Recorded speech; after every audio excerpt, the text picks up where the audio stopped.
আগে যখন ভাড়ার বাড়িতে থাকতাম না, তখন মোটেই এই বর্ষাকালটা ভালো লাগতো না। তার কারণ ভিজে ভিজেই সব কিছু করতে হতো। কিন্তু যবে থেকেই ফ্ল্যাটে এসছি, মানে নিজেদের আর কি একটা ফ্ল্যাট হয়েছে, তবে থেকে কিন্তু বর্ষাকালটা বেশ উপভোগ করি।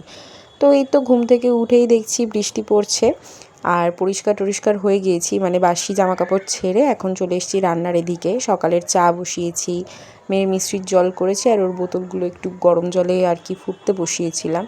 তারপর ঘরদোরগুলো ঝাড় দিচ্ছিলাম, বাসি ঘরদোর একবার ঝাড় দিই আমি সকালবেলা। সারাদিনে যে কতবার ঘর ঝাড় দিতে হয় তার কোনো কুলকিনারা নেই।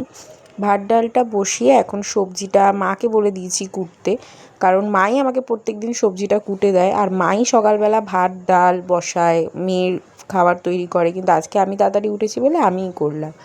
তো ওদিকে পটল আনা হয়েছিল আর ভেন্ডি আনা হয়েছিল, পটল আলু দিয়ে একটা রসা মতন করলাম নিরামিষ করে, আর ভেন্ডি আলু ভাজা আর ডাল। তো সমস্ত কাজবাজ সেরে স্নান ধান করে এসছি, আর আমার মুখে ভালো থাকতে থাকতে দুম করে এক একটা ব্রণ কোত্থেকে আসে আমি সত্যিই জানি না।